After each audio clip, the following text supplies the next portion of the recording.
Tahun ni saya rasa semua orang perasan yang TikTok dia merajai. TikTok dah mendunia tahun ni. Sampai ramai orang pergi ke TikTok dan ada yang kita tengok banyak orang buat jualan, especially affiliate lah. So tapi saya nak share apakah review saya untuk marketing YouTube untuk tahun ni.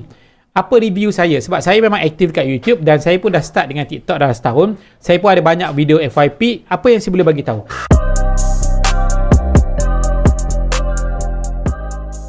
Okey, antara review saya ialah YouTube masih lagi boleh bagi pelanggan yang lebih serius dan lebih desperate.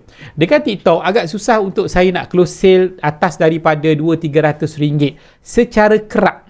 Maksudnya setiap hari nak close sale RM200-300 daripada seorang pelanggan agak susah. Sebab satu kajian yang dibuat oleh Alex Hormozi, saya agak setujulah. Dia kata TikTok ni adalah tempat untuk jual barang-barang murah. You pun saya mesti perasan kan, kita memang pergi TikTok, kita akan compare harga. Itu memang dah jadi satu budaya dekat TikTok.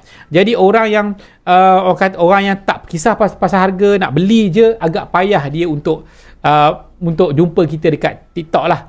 So jadi contohnya dekat YouTube saya boleh close sale setiap hari 4 angka sehari. Maksudnya daripada customer tu ada yang boleh transfer 300, 500, 800, 1200 satu order. First time tak pernah kenal, tengok daripada video YouTube saja. Jadi kenapa jadi macam tu? Sebab YouTube ni video ni panjang.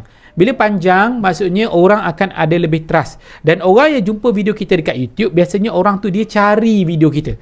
Dia bukan macam TikTok. TikTok dia jumpa, dia terjumpa. Dia tak kritikal sangat pun. Dia tengok video kita, dia rasa macam nak try, dia contact kita, tapi sebenarnya dia belum lagi dalam fasa yang kritikal perlukan produk kita. Tapi dekat YouTube, macam dia dah sorting tau. Dia dah select. Dia datang pada kita tu, dia dah tengok 2-3 video kita, dia memang tak sabar nak beli, dia confident.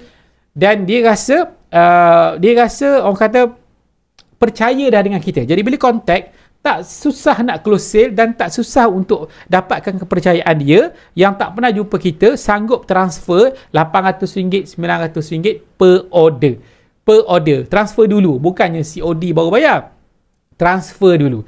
Jadi itu review saya untuk pemasaran YouTube. So siapa berminat nak belajar tentang marketing YouTube, saya ada buat personal coaching ataupun saya ada buat juga small group coaching untuk company. Saya ada buat orang kata yearly program one-to-one coaching untuk coaching you dalam masa setahun pun ada. Boleh contact saya dan kita akan bincang macam mana. Assalamualaikum.